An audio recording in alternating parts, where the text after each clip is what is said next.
Corona के खतरे के बीच हाईकोर्ट ने एयरपोर्ट और प्लेन में फेस मास्क के नियम सख्ती से लागू करने का आदेश दिया है। कोर्ट ने कहा कि एयरपोर्ट और प्लेन में मास्क नहीं पहनने वालों पर भारी जुर्माना लगाया जाना चाहिए। साथ ही कोर्ट ने डीजीसीए को एयरपोर्ट और प्लेन के कर्मचारियों को यात्रियों और अन्य के खिलाफ नियमों का पालन नहीं करने पर कार्रवाई करने को कहा है। दिल्ली उच्च न्यायालय ने नागरिक उड्डयन महानिदेशालय या डीजीसीए से कहा कि वो हवाई अड्डों और हवाई जहाजों में मास्क अनिवार्यता और कोविड प्रोटोकॉल को लागू करने के लिए बाध्यकारी दिशा निर्देश जारी करे। आपको बता दें कि कार्यवाहक मुख्य न्यायाधीश विपिन सांघी और न्यायमूर्ति सचिन दत्ता की खंडपीठ ने आदेश दिया था कि उन हवाई यात्रियों को जो मास्क पहनने के दिशा निर्देशों का उल्लंघन करते हैं या हाथ की स्वच्छता के मानदंडों का पालन करने से इनकार करते हैं, उन्हें नो फ्लाई सूची में रखा जाना चाहिए।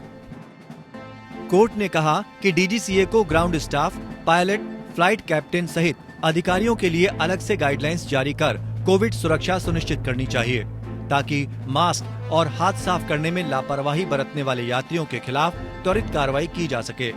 बेंच ने इस आदेश पर डीजीसीए को अनुपालन रिपोर्ट भी दाखिल करने को कहा है।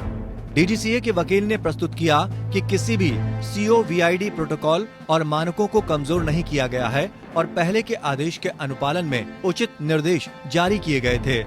न्यायमूर्ति सांघी ने कहा कि समस्या आदेश के क्रियान्वयन में है।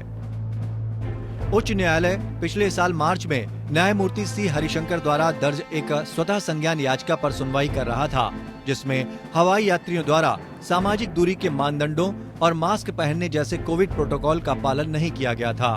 दिलचस्प बात यह है कि दिल्ली उच्च न्यायालय के न्यायाधीश को कोलकाता नई दिल्ली की उड़ान में अपने व्यक्तिगत अनुभव के बाद मामला शुरू करने के लिए प्रेरित किया गया था, जब जिद्दी साथियों ने ठीक से मास्क पहनने से इनकार कर दिया और बार बार उकसाने के बावजूद कोविड के उचित व्यवहार का पालन नहीं किया।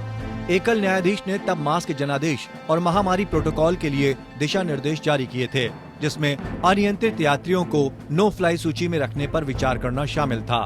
वर्तमान बेंच ने प्रभावी ढंग से आदेश में उसी बाध्यकारी को बनाने की मांग की। Bureau report.